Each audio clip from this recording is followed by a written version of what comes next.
అది తెలంగాణ ప్రభుత్వాన్ని డిమాండ్ చేస్తున్నాం. అసలు బీజేపీకి సిగ్గుంటే మీరిచ్చిన అనుమతులు మీరు రద్దు చేయాలని చెప్పి మీ పార్ట్నర్ ఎవరైతే అడుగుతున్నారో వారిని ప్రశ్నించండి. ఎందుకు రద్దు చేయాలి?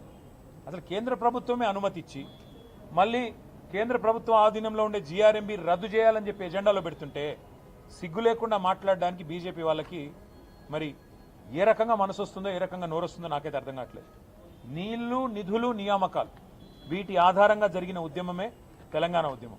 ఇవాళ అలాంటి ఉద్యమంలో మేము రాష్ట్రాన్ని సాధించడమే కాకుండా బ్రహ్మాండంగా రాష్ట్రం సాధించిన తర్వాత ఒక్కొక్క నీటి బొట్టును ఒడిసిపట్టి తెలంగాణ బీడు భూములకు మలిపే ప్రయత్నం చేశాం.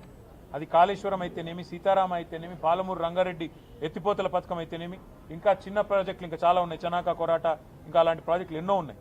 అలాంటి అన్ని ప్రాజెక్టులు, వాటితో పాటు మిషన్ కాకతీయ లాంటి ప్రాజెక్టులు ఇవన్నీ చేసి తెలంగాణలో నీటి వనరులకి మరి పెద్ద ఎత్తున న్యాయం జరిగే విధంగా, నీటి వనరులను కాపాడుకునే విధంగా మేము ప్రయత్నం చేశాం.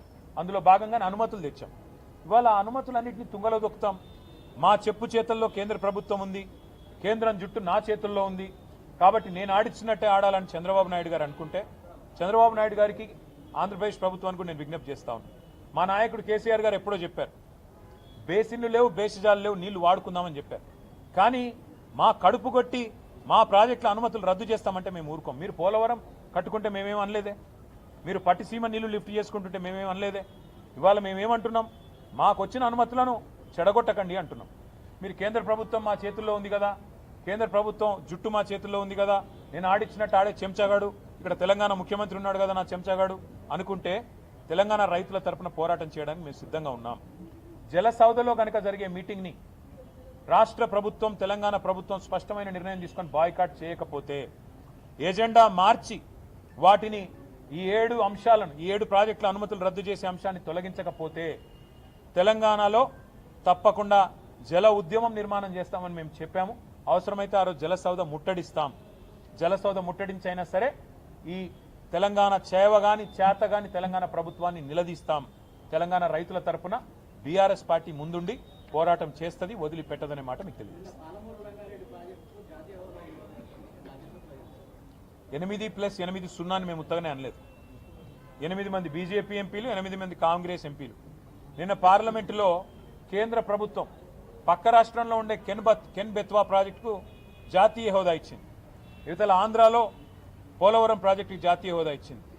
కర్ణాటకలో అప్పర్ భద్రా ప్రాజెక్టుకు జాతీయ హోదా ఇచ్చింది. కానీ తెలంగాణలో ఒక్క ప్రాజెక్టు కూడా ఇవాళ వరకు, అటు పాలేశ్వరం కానీ, ఇటు పాలమూరు రంగారెడ్డి ఎత్తిపోతల పథకం కానీ మేము 10 ఏళ్ళు అడిగాం, జాతీయ హోదా ఇవ్వలేదు. నిన్న సిగ్గు లేకుండా కేంద్ర ప్రభుత్వం పార్లమెంట్ సమావేశాల్లోనే మేము జాతీయ హోదా పాలమూరు రంగారెడ్డి ఎత్తిపోతల పథకానికి ఇవ్వం అని చెబితే కూడా చావలేని చేతగాని కాంగ్రెస్, బీజేపీ ఎంపీలు ఒక్కరు కూడా లేచి మాట్లాడలేదు. ఎట్లా ఇవ్వరు? మీరు, మీ భారతీయ జనతా పార్టీయే కదా పాలమూరులో జరిగిన బహిరంగ సభలో హామీ ఇచ్చింది, జాతీయ హోదా ఇస్తామని చెప్పింది మీరే కదా అని నిలదీసే సత్తా కూడా ఇవాళ అక్కడ ఉన్న ఎంపీలకు లేదు. ఎందుకంటే అక్కడ గులాబీ కండువా కప్పుకున్న ఎంపీలు లేరు. అది ఇవాళ తెలంగాణ చేసుకున్న మరి దురదృష్టంగా నేను భావిస్తూ, మరి ప్రజలు అర్థం చేసుకోవాలి, రైతులు అర్థం చేసుకోవాలి. తెలంగాణ ప్రజల ప్రయోజనాల కోసం పోరాడే వాళ్ళు, పేగులు దిగేదాకా కొట్లాడే వాళ్ళు, రాజీ లేని పోరాటం చేసేవాళ్ళు ఒక్క బీఆర్ఎస్ పార్టీ వాళ్ళు మాత్రమే. కాంగ్రెస్, బీజేపీలకు ఓటేసి 8 మంది వాళ్ళని, 8 మంది వీళ్ళని ఎంపీలుగా పంపి కత్తి వాళ్ళ చేతికి ఇచ్చి యుద్ధం మమ్మల్ని చేయమంటే ఎలా చేయాలి అర్థం చేసుకోమని కోరుతూ, భవిష్యత్తులోనైనా మరి తెలంగాణ కోసం రాజీ లేకుండా పోరాటం చేసే వాళ్ళని మాత్రమే ఎన్నుకోవాలని నా ప్రార్థన. Thank you. చేయాల్సిన పని చేయకుండా ఇవాళ ప్రజల దృష్టి మళ్లించడానికి పంపు లాంచ్ చేయవా స్వామి, పంపు లాంచ్ చేసి నీళ్ళు ఎత్తిపోయేవాయా అంటే కన్నెపల్లి మోటార్ లాంచ్ చేయడు. తర్వాత వర్షం పడింది, వర్షాలు పడ్డ తర్వాత ఇవాళ యాగాలు చేస్తున్నాడు.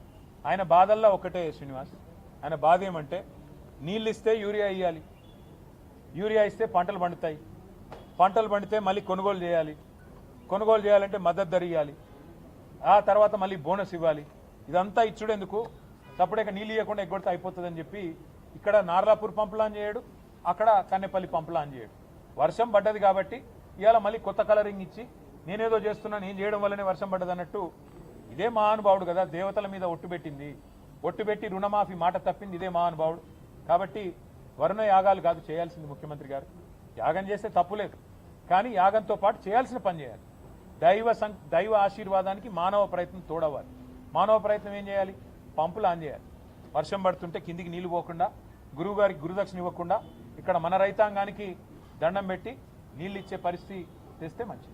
Thank you. రేపు మాట్లాడదాం. కేటాయించింది అని చెప్పి అక్కడ స్థానికంగా ఉండే బీజేపీ